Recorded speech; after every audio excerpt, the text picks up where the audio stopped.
Thank you. Okay, I hope you can hear me. Before we start, I want to raise 3 points.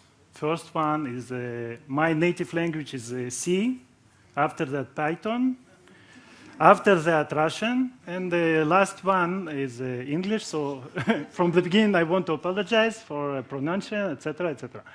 Second point, all of us are after a lunch. So it's a difficult hour, and I will try, and we will try to be more dynamic. But third point is all of us has this one.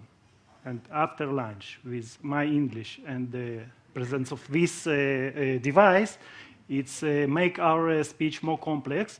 So please put it aside, and let's start our journey to a wonderful Agile world. I am Gregory Morav. I am VP R&D of Aurora Labs.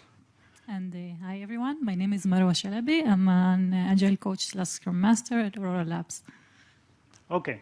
Aurora Labs is a company that started as a small startup with 4 or 5 developers at 2016.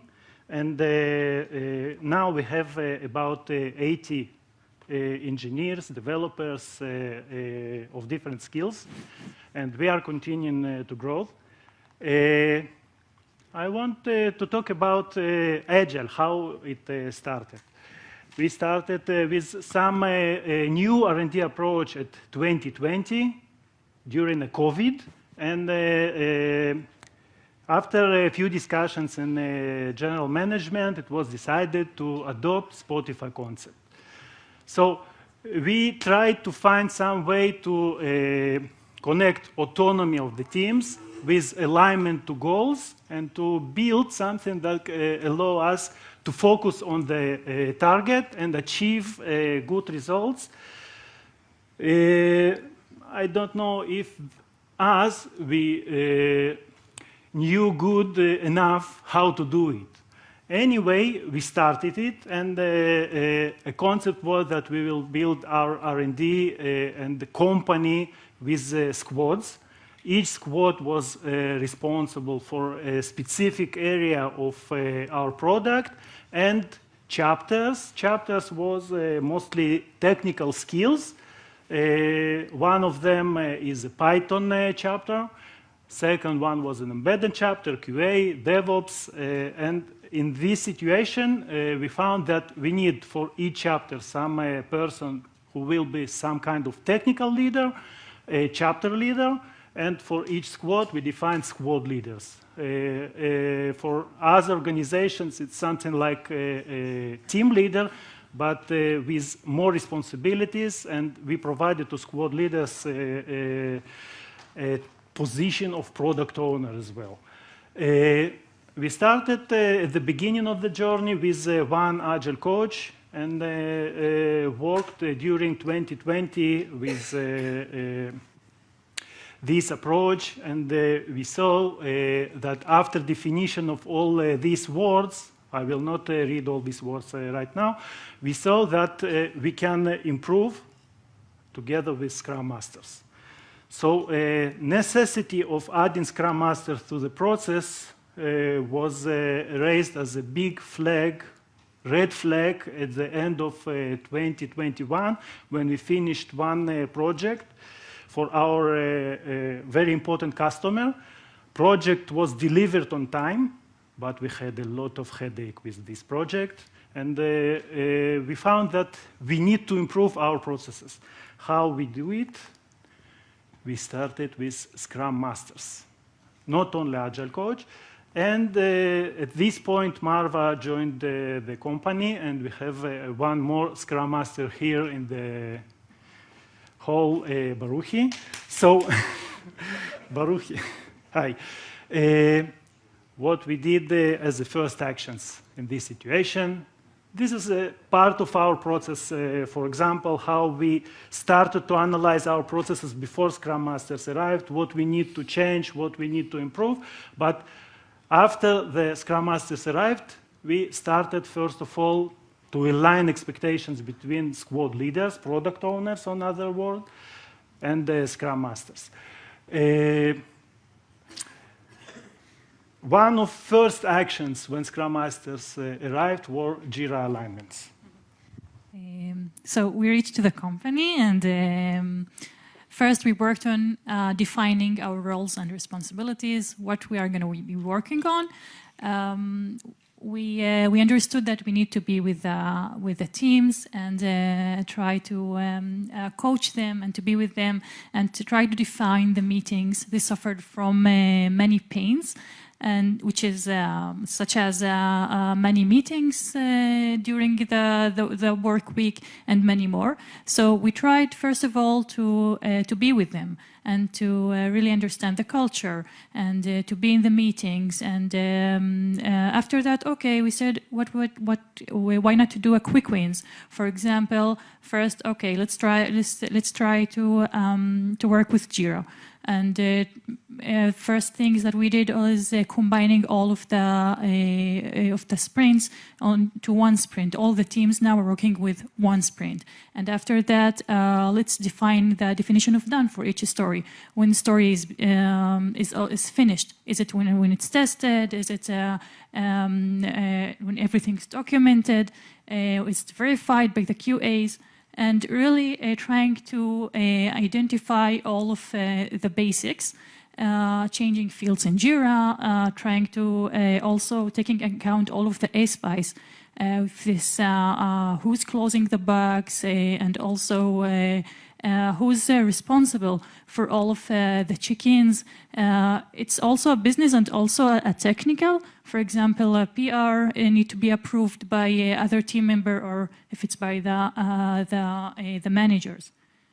And after that, being with the teams and really understanding them and being with the daily basics, we try to understand, okay, we need to look at our routines and look for further meetings and try to identify what's the purpose for each meeting, starting with all of the Scrum routines, if it's planning, if it's daily, what's the meaning for each meeting, what's the purposes.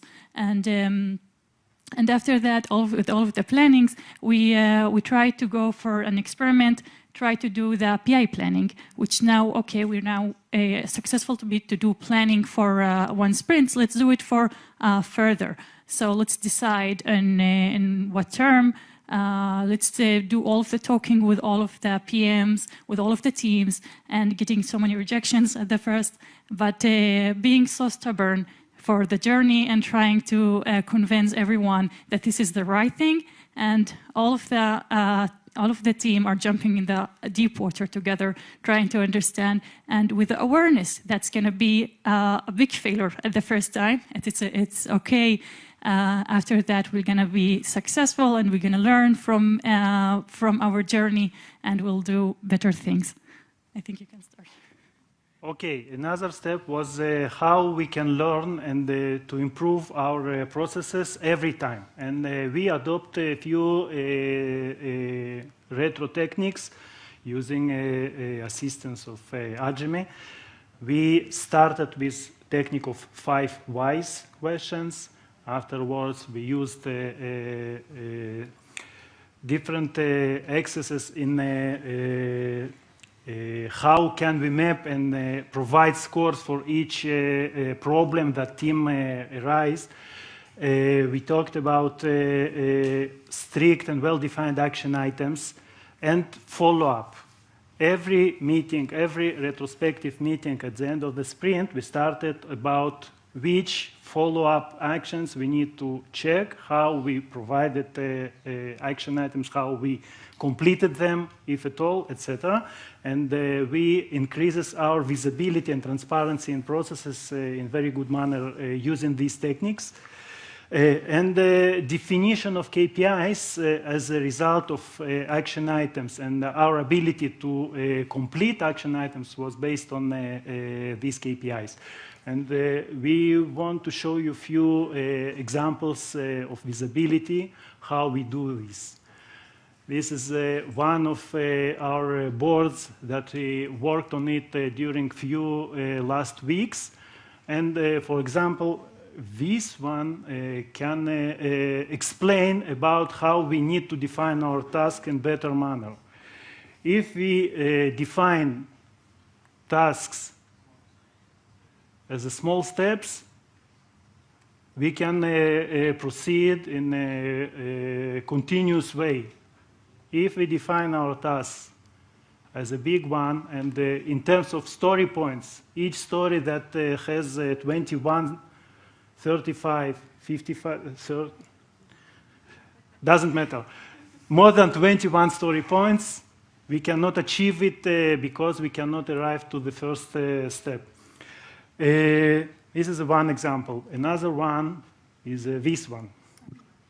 So there is many frameworks for Agile. There's Scrum, there is Kanban, there is SAFe, and many, many more. So what we try to do is to take the benefits from each framework and try to adapt it to our needs, for our business needs, for our organization, and etc. So from Scrum, we took all of the routines, the daily, the planning, the retrospectives, and before we reached there was a Spotify model, which really defined all of the organization structure. So we have chapter leads, we have squad leads, even we call the team squads. So we took this from there. From Kanban, we used for support teams, such as in IT or DevOps. For each team who gives support, it makes more proper for them to use the Kanban rather than Scrum and any other framework. So from SAFe, we took the PI planning. So from each framework, we took something that suits our needs, and we created many others that we put it under the Aurora Agility, which is Aurora Agility. So we created ours, and it's evolving framework, and we're learning from it, and we're changing it on time. We're learning from our faults. We're learning from everything we're doing. We're not stuck on only one idea, because this is very risky, and we need the methodology to work for us, for our needs, and not the other way. Okay, I'll go forward for the visibility. So as you know, visibility is very important. We work for this. We learned new skills for Jira. I didn't know before, so I had to go for Jira. I'll take courses and learn and build all of the dashboards for each team to be as a mirror for each squad leader, as we call it, in order to display to the teams in their daily, and also to have the KPIs and to show it in daily basis or even quarters. So this is, we could have a traceability for how we're doing, and we also keep evolving it in time. Each time we really see, we really discover a need for other visibility, and not just to try to judge for the bad numbers, and even that we want to really investigate the root causes behind any symptom that could be not very working well for us. Okay, so this is one lovely burn down that we can look at it together. So you can see that this is a real one, yeah. Not a this is a real burn down. Jira proposal. Yeah, this is a nice KPI that we can look at it. That gives us how's the progress for this team during the sprint. So as we can see, I suggest they were sleeping at the first week. Or whether in the beach, I don't know. So after that, we can see it really starts the movements at the second week, and the third week it completed to be more movements, and we didn't reach the committed content that we committed in the first in the planning. So we can really see a problem. We see many problems here. We see that the team is not doing the commitment. It's not finishing it. And we can really learn root causes inside of it. Maybe it's because they're very stuck in the bugs from the previous sprint. Maybe there are many work in progress. maybe it's we're not pushing, we're not motivating the team at the beginning of the sprint. They only can do the work at only at the end of the sprint. So whenever we try to be with the teams and to understand the root causes and handle it not just for the symptoms, it will give us a better results and try to make hopefully a better burn downs in the next sprints. Okay, next step in our journey was how we can improve team ownership and team competency, and we defined a term and a process that we called it Great Squad. In general, our squads are teams, software teams. Mostly all of them are dealing with actual development of the product. And one smaller squad is dealing with DevOps activities and IT. Each squad contains about 8, 9 software engineers with different skills. And in ideal, this squad should be able to deliver its products autonomously without the assistance of other squads. But this is some kind of utopia. And we saw that we have a lot of bottlenecks during the development process inside squads and between squads. We saw that there are a lot of dependencies on a product owner, squad leader, another title, or Scrum Master.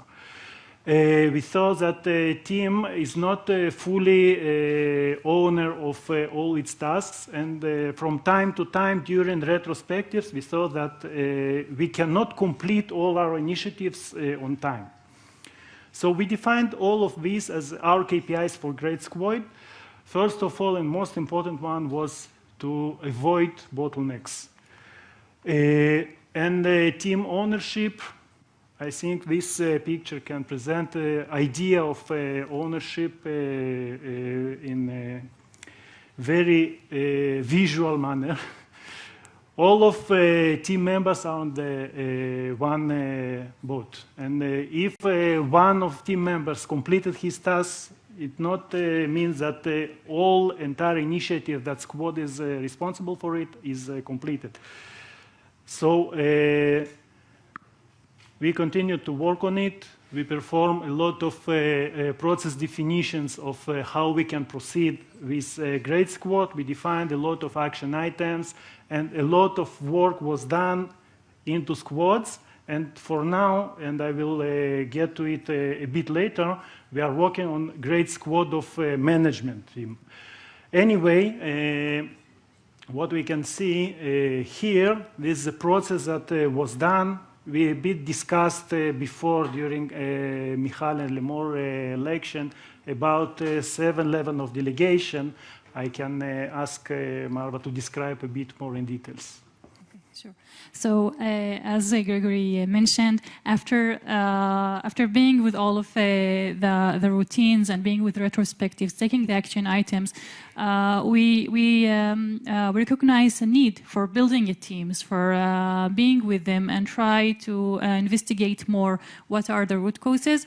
So we tried these meetings we called the Great Squad, and trying to imagine together how we can be a great team who works good together, who is empowered, who is really good team collaboration with each other. And if someone is on vacation or sick, somebody else can replace his work. And also very delegated, with not really relevant, and always a manager as a boss for them and always telling them what to do. We tried many tools. We tried to, first of all, to know each other. We created these personal maps and tried to really get to know the teammates who works with us.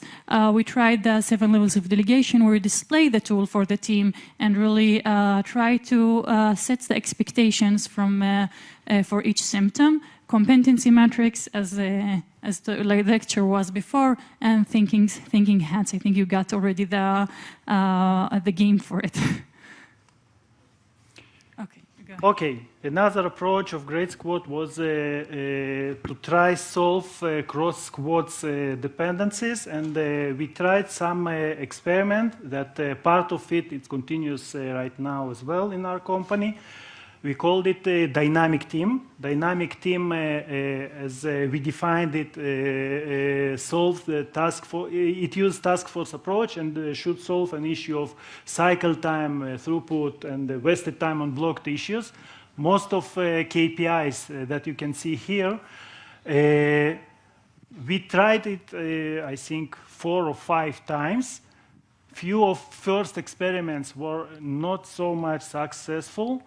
You can see here as a G-curve that we pointed at the beginning as a risk. We already failed there, and part of activities was not so successful. And we have another very good example that continues with us something like 5 or probably 6 months with a dynamic team that was built from specialists from different squads. And this team continues to work on some important infrastructure task for our product. We can see and we can prove that it solves a lot of cross-team synchronizations, and it works very good. We achieved a very good delivery in this case. This dynamic team works according to full Agile routines as well. They have attention of Scrum Master during daily, during grooming and planning sessions, and retro a bit less.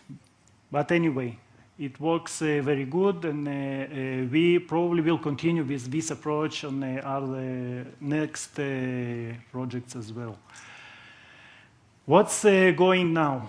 Current activities, as I mentioned before, we started with a Great Squad for R&D management. How we found that we need to deal with it. We started 3-4 months ago some activity that we called it Scrum of Scrum for squads.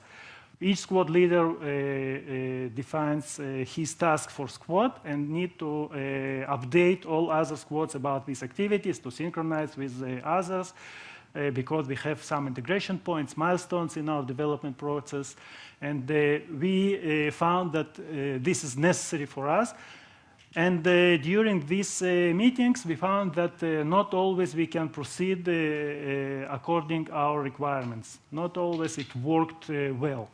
So we started to manage KPIs enhancements. For example, 2 very important: how can we increase our commitment, and how we can reduce scope change. This is sorry, wrong button. This is some example. You don't need to see exact numbers because of cybersecurity, I think. But here we found that our average between teams and between sprints, it's not so good as we wish. And we found that we need to improve commitment. This one, especially for commitment, we have additional analysis for stretch content or scope change content. And we found that we have a lot of changes in our content during sprints and during PI. And because of it, we defined this one. What does it mean, Great Squad for R&D management?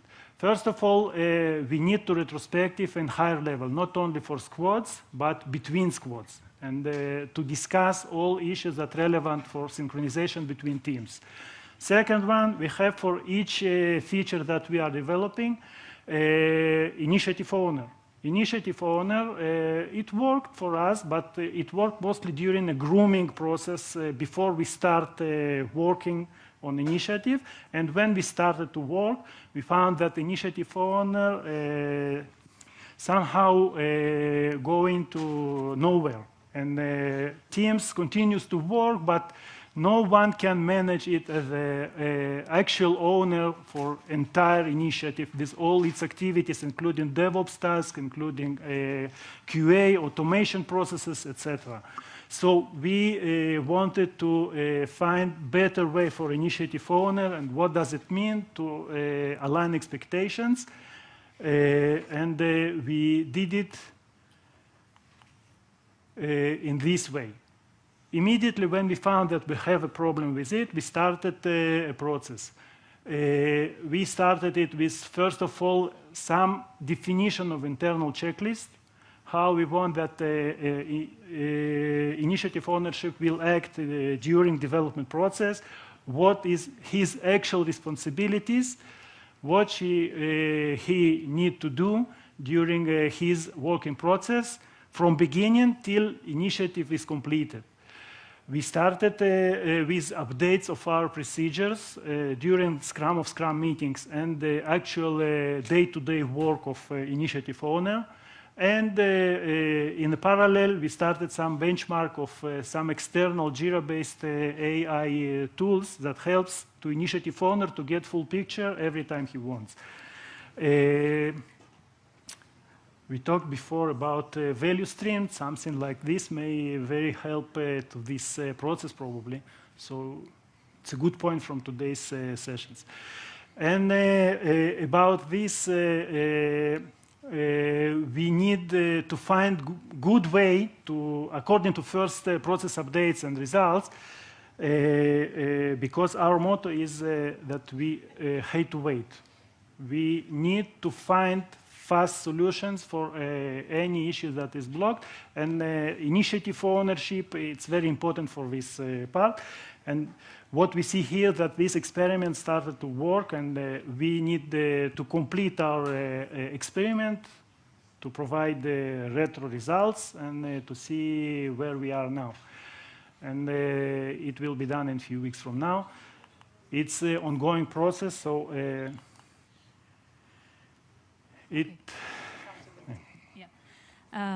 okay, so one more term that's really important is accountability. We wanted everyone to be accountable, to take more responsibilities and ethical conduct towards others. We want people to own the processes. We want them to be responsible for all of the blockers and to make the direct connection with the stakeholders in order to make things in order to make things happen. Can you continue? Okay, I know you are thirsty for beer, not me, but but I will just recap everything. So I just wrote keynotes, so to recap everything for a startup or any company who wants to invest the Agile methodology. So I'll start with, from my experience, first learn where you are, learn the culture, get to know the people, get the people to know you, get to know what motivates everyone and how to talk to everyone in a different suit. Get to know the colleges and understand the company vision, understand where the company, what's the company business and who's the customers and what's the most important thing for them, and understand the terms where you are. If it's, for example, a release delivery or any very tense time, you need to sense it in order to do and to make all of the changes, and you need to feel what's the time in order to go for the changes you want to do. Keep learning yourself. For my own experience, I learn a lot. I read a lot. I go for meetups. I go for the Agile Force that Ajimeh arranges, and many more. And make the method work for you. Be agile yourself. Change your mind and change all. And try to adapt with the needs of the business, and not just to tell people, I want you to do that because it's agile. There's no, this is not negotiable. It should be negotiable. So this is the take notes for me, and thank you all. We're hiring. Thank you.